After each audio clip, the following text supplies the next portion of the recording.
Hey guys, and welcome back to the Scrumpy Kiwi. And this video I am going to be showing off the Carnifexes that I recently got. I did a review last video, which some of you may have seen, saying that the box set is fantastic. To be quite honest with you, it's got so many options for what you can do with the Carnifexes. However you want to build them. Want to make them long range, close quarters, anti-tank, sort of more troop killery. Yeah, just amazing. So I've built them both up. And I'm really happy with them actually because, like I say, the kits have so many options that there's just a whole host of things you can do. So I shall show off the first one, and this is he. This is the first Carnifex I did, which was that night. Now, as you can see, I've gone pretty extensive on sort of the bio mods, and sort of even the way I've positioned him and everything like that. And I'm really pleased with how this has turned out. This is probably the biggest conversion I've ever done, or like sort of I guess I don't know what you call it, sort of no, I can customize, I guess, because it's not in its standard pose, and all the extras, etc. Sort of not standard. It's how I like it. So I'll just show you what I've done. So as you can see, the pose first of all, the Carnifex is very hunched over, usually very sort of quite a very basic design, and I think if you're going to go for these big units, you want to do something special with them.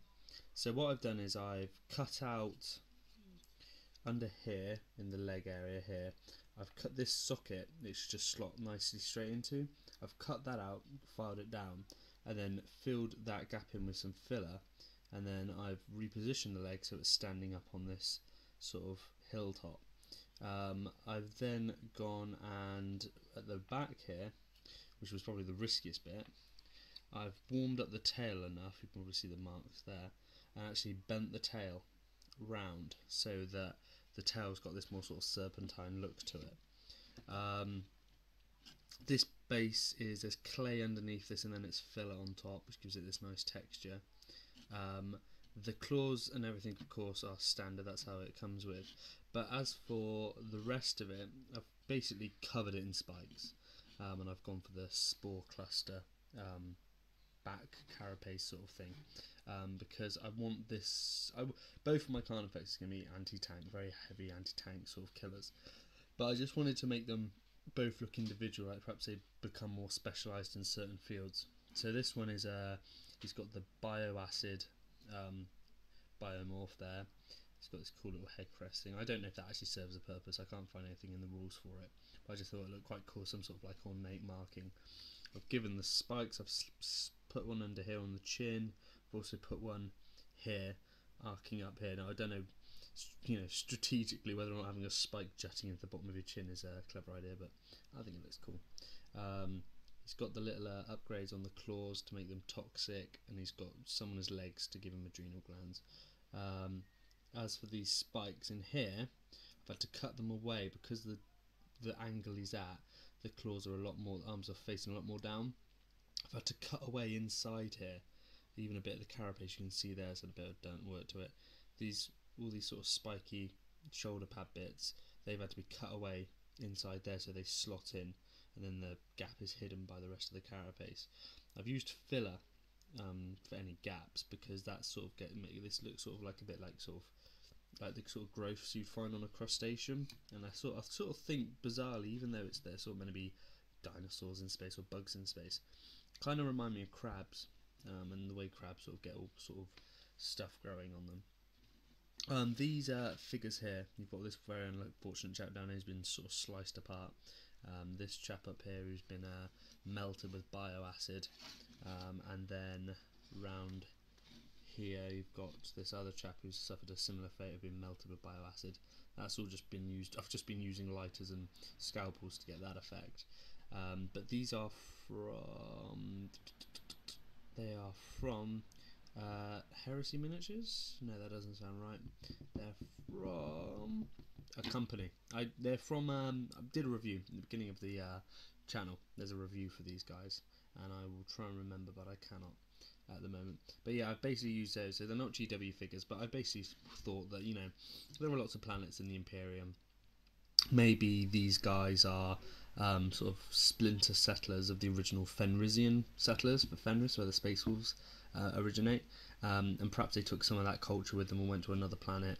And while they're not Space Marines, they've perhaps invented some form of sort of rudimentary power armor, and they've sort of kept that sort of iconography there as well.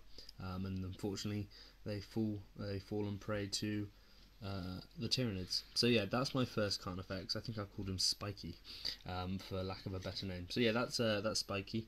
Like I say, very happy with that. Now the second one, because of course once you do one model, you always go, well, how can I top that? How can I do something better? Well, seeing as they're anti-tank, I did this. And this is my second Carnifex, and as you can see, a lot more's gone into this one than the other one, which I was pretty glad with, because I thought the first one was just sort of a test. So first of all, the base. Well, the base is an old, I don't know what scale it is. It maybe 1/35 scale, maybe bigger. I think probably bigger. This is a Panzer III turret, which was one of my dad's old figures, which was all broken. I found in a box. So taken that, taken some guns and some stowage off of it and all that sort of stuff. Put it on, moulded it into the base.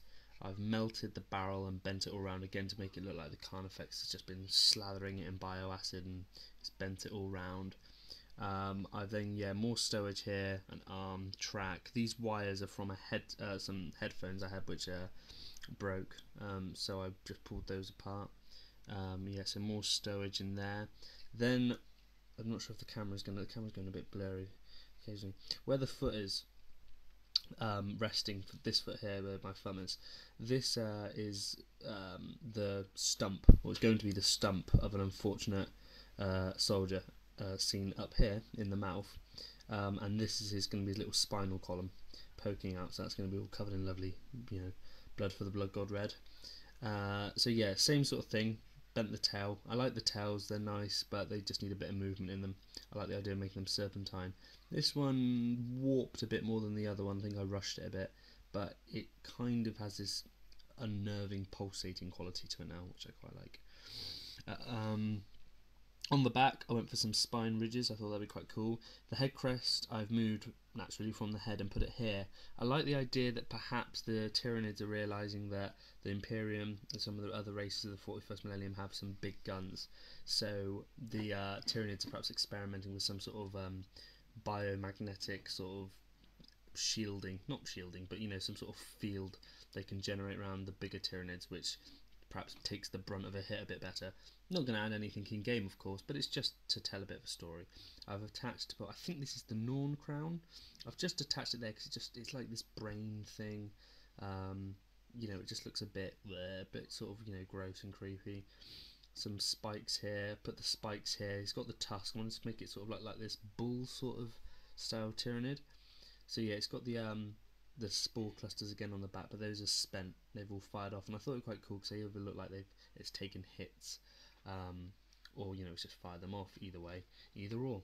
Underneath here, I've actually attached the other carapace that should go on the back and attached it underneath. Again, I like the idea that these are the big anti-tank ones that are going to be charging into Baneblades, so they've got to have a bit more armor shielding. So yeah, I just attached that again, very simple, bit of super glue, and it all slots on. It's almost as if they want you to do it. In the mouth here, unfortunately it's a German Fallschirmjäger, or a German, I'm not sure what, it's an old German World War II soldier. What's he got on his helmet? No markings, so I don't really know. Tusk, basically just cut the tusk in half and then stuck the other bit coming out there. And there you go. That's how that is. It just looks like he's unfortunately about to be chomped down by the Tyranid. And then the last big bit is I wanted to really make it look like the Tyranids could really just multitask. They've got all these limbs. So yeah, whilst unfortunately he's chomping down on that chap, he's also got a nice big bit of tank wreckage in his claw. And the way I did that was I wanted to make it look like the force of the pincers was sort of bending the metal. So I've just melted the ends and it's warped the plastic side just to make it look like it's wrenched it completely free. And the similar sort of thing with the holes in the tank armor here. I've melted that. I want it to look like this thing is just pumping out bioacid, and it's just melting, just completely through anything it comes into contact with. You know, you want to make these things look like the engines of destruction they are.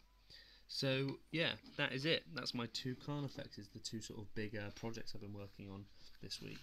And I'm pretty happy with them. I must say, I think this one's got more going on. This one, it was a good start. But yeah, this is what I've chosen to do. But I think that the Carnifexes you can do anything with. I've seen a fantastic model by a friend of mine, done by his father. Absolutely fantastic, and it's a Carnifex sort of on this sort of large ornate sort of statue, but it's poking sort of out off the base, and it's great. He's managed to keep the power of a Carnifex, and at the same time give it this agility, which is sort of counter to the size of the creature, but just really works because it's the Tyranid. They're so alien. So if you are getting Carnifexes, if you've got any Tyranids and you want to make them look, you know, a little bit different, a little bit interesting, or you know, just want to have some fun, I would certainly recommend, you know, breaking them down, having a bit of fun with positions and poses, bit of blue tack, so you don't have to, you know, you can just dry run it first, and yeah, just have some fun and see what you want to do, because there's a lot you can do with these models, and they're absolutely brilliant. I've loved this. I'm now going to go and work on a Swarm Lord, so that won't be quite, I'm not going to go quite as mad with that, because I don't want to ruin that miniature. But yeah, like I say, a bit of paint on these and those should look really, really good. So that's it for this week, guys. Thank you very much. I'll try and do another video perhaps sooner rather than later, but if I don't, have a good one. Stay safe, make sure whatever you're doing, yeah, having a cracking time with, and yeah, happy gaming and building, guys. Thanks very much. Bye bye.